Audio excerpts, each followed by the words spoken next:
I tried making pasta with a cream sauce. It's homemade, so please enjoy it while it's still warm." The dish she served had a horrible odor.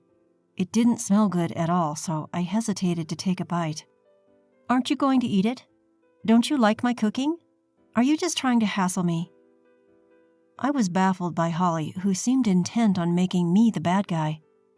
When Holly left her seat, I stealthily switched my plate with that of my son, Aiden. I hoped that my concerns would be unfounded. As I handed my plate over, while praying, Aiden took a big bite without hesitation. However, Aiden foamed at the mouth and collapsed backwards as soon as he ate it. "Aiden, why did he collapse? What happened?" I realized that Holly had intentionally tampered with my plate before she could fake confusion. Seeing Holly's reaction, I decided to get back at her. "My name is Susan. I turned 62 this year. When Aiden got married, it was just me and my husband left in a quiet house. I missed the noise. One day, as we were chatting about his married life, Aiden suddenly looked troubled and brought up a topic. The truth is, my wife's cooking isn't very good." "What are you talking about? Just be grateful you're being cooked for." "I really am, but I just can't eat it." At first, I scolded Aiden for complaining about someone's homemade food, but Aiden had always been a child who ate everything without being picky. Even as an adult, he enjoyed eating, so it was strange for him to say that. "Well, then, come and have dinner with us sometime." "Really? Thank you, Mom." Seeing his face brighten, I thought spending time together occasionally wouldn't be a bad idea. I made a casual offer, hoping to get along well with Aiden's wife, Holly. However, Holly's actions turned out to be far beyond my imagination and utterly outrageous. A few days after talking to Aiden, the couple came to our house for dinner. My husband and I enjoyed a lively time with our guests at the dinner table without any particular incidents. "I hope it suits your taste, Holly."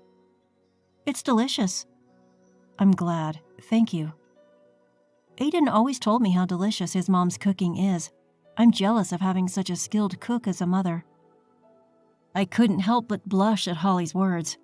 Continuing, Holly said, "I also made a dish for you as a gift." She then placed a large container in the middle of the dining table. "Holly, what on earth did you make for us?" "It's a French dish called quiche. Don't you know it?" Saying it confidently, Holly opened the container and showed us the contents. What was inside looked like a cross between an omelet and a pie, but it emitted a terrible smell as soon as it was opened, making me involuntarily grimace.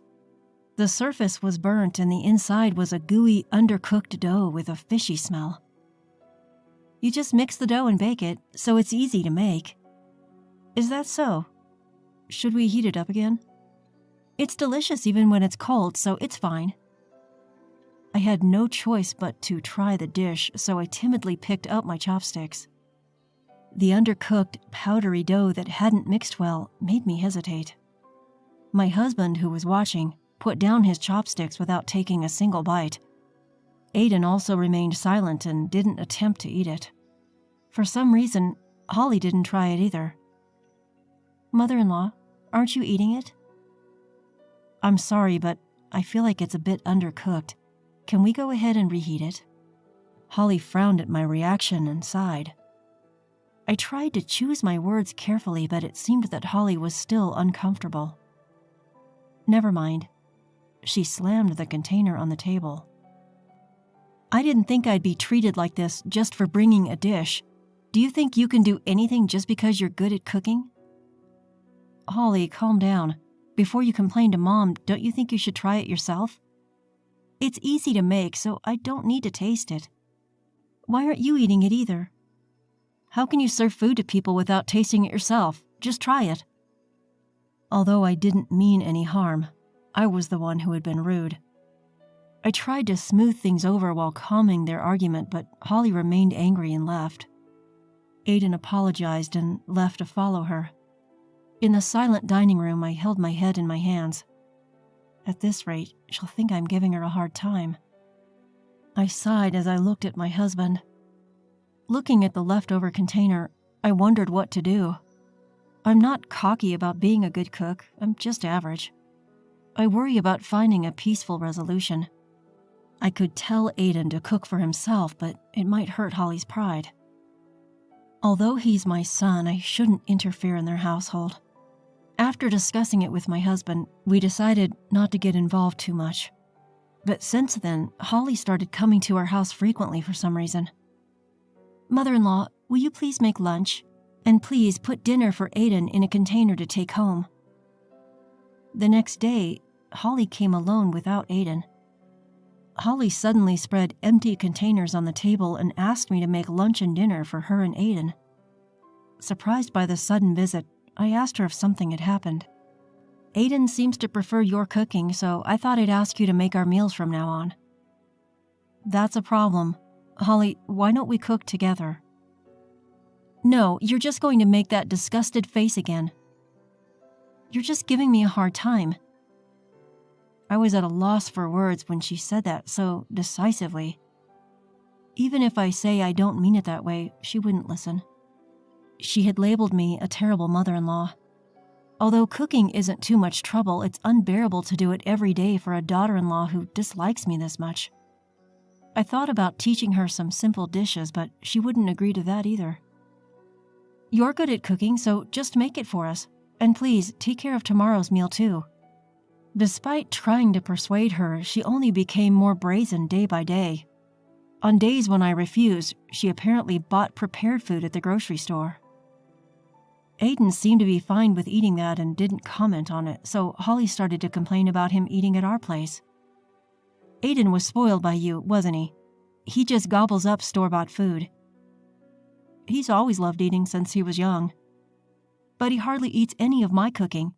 He's just trying to hurt my feelings." "Well, I'm not sure about that." Holly started coming to our house almost every day at lunchtime, relying on us for her own meals and Aiden's dinner. Eventually, she demanded that I make Aiden's lunch and deliver it in the morning, which left me extremely troubled. I talked to Aiden, asking him to do something about Holly coming to our house too much, but instead, he started giving me money for their meals to avoid her cooking. "If you're going to pay that much money, why not have Holly learn to cook?" I told her, but Holly says it hurts her feelings and won't listen. In the end, another conflict arose between the two when Holly found out Aiden was giving me money for food expenses. "Why are you paying your mother? Is this supposed to be an allowance? I didn't hear anything about this." "It's because you're making my mom cook for us. What's wrong with paying for our food?" "It's because you don't eat my cooking. It can't be helped." After that, we tried several times to discuss the situation with Holly, but no matter how much we tried to persuade her, she would not be convinced. She wouldn't listen, insisting that not eating her cooking was harassment and that we were trying to put her down together. Eventually, I decided not to cook for the two anymore, which seemed to settle the issue, though Holly still didn't agree. I didn't want to get involved anymore, so I had no choice but to ask them to discuss and resolve the issue themselves. About 2 or 3 weeks after the discussion, Holly came to our house again on a calm afternoon. I tensed up and greeted her at the entrance, but that day Aiden was with her. "I want you to teach me how to cook." She finally agreed to listen to reason. "Please, just this once." "Well, if that's the case, I'll help her." I was relieved, thinking that the discussion had led to a positive resolution and led them to the kitchen. Holly said she had brought her own ingredients and seemed more motivated than before. However, for some reason, she kicked me out of the kitchen when I tried to help. Not only me, but Aiden was also kicked out of the room for some reason. We exchanged worried glances, but Holly said, "I can't concentrate if I'm not alone," and refused to listen. As we anxiously waited, we were called back into the living room after just a few minutes. Holly served us pasta that she had made in the kitchen. It seemed too short a time for pasta to be cooked, so I tried to go to the kitchen to check, but Holly stopped me. "Mother-in-law, what's wrong? Here, try it while it's warm." Is everything okay? Did you find the pots and everything?" Everything was fine, so please, just try my homemade pasta while it's still warm. The pasta with cream sauce that Holly served didn't look as bad as before. However, when I mixed it with a fork, I could clearly see foreign objects in the white sauce. At first it looked like the remnants of a roux, but it had an unusual smell, like an air freshener. Aiden, who hesitantly tried it next to me, exclaimed with a surprised face, "It's delicious," and seemed moved. "Wow, it's good. Holly, you've learned to make this kind of food." "I always cook properly. Look, even my mother-in-law. There's no way she wouldn't eat it." "Mom, it's fine. It's just a normal pasta." Although Holly would usually be furious and yell at Aiden's rude comment, she didn't seem to care and just urged me to eat quickly. However, the more I mixed it, the stronger the strange smell got, making me hesitate. "Why won't you eat it?" "So my mother-in-law just wanted to mess with me, right?" "That's not true, it's just that..." At that moment, a ringtone sounded from Holly's bag.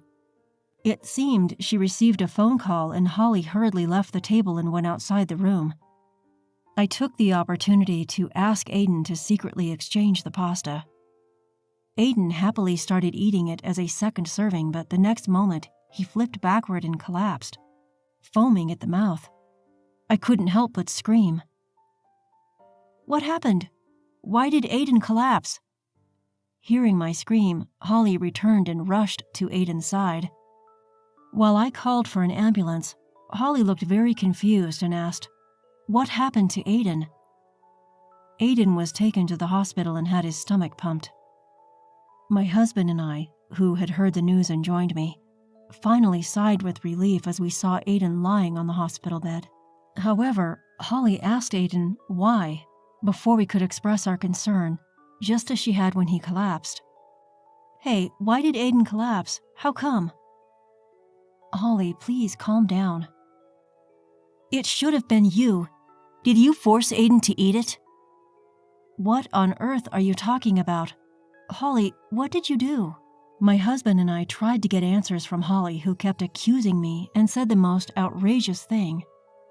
"You insulted my cooking, so I thought I'd get back at you." "Get back at me?" "It's also my mother-in-law's fault that Aiden won't eat my cooking. Aiden has always been on her side." Neither Aiden nor I had any intention of doing that, but I guess we did hurt your feelings. "Yes, you did. That's why I thought everything would be peaceful if my mother-in-law wasn't around." It seemed that Holly had indeed put something foreign in the pasta she served me. The white residue turned out to be detergent, and luckily, no serious harm was done. However, if things had gone wrong, Aiden might have ended up in more serious a condition.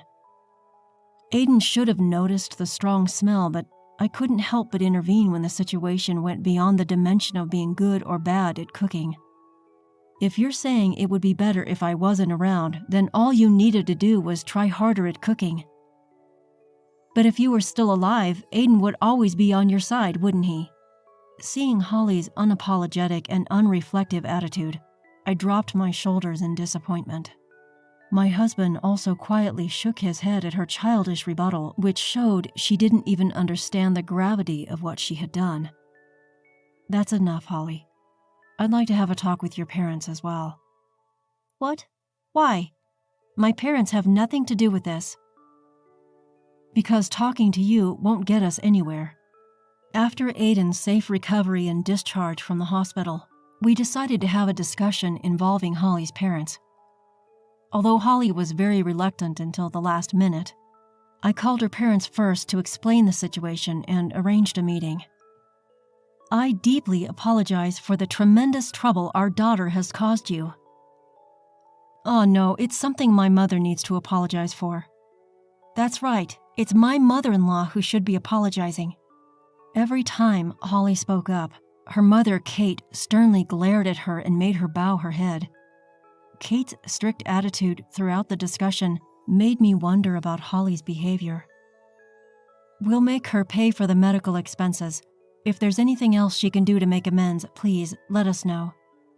"Stop it, I'm not paying any money." "Holly, can you tell me why you did such a thing?" Like I said at the hospital, it's because Aiden only ever takes your side. Holly still insisted that I was provoking Aiden to mock her cooking. She continued to blame me even for the circumstances that led me to taking over cooking duties. Unable to bear her attitude any longer, I showed a certain photograph to Kate. "What is this?"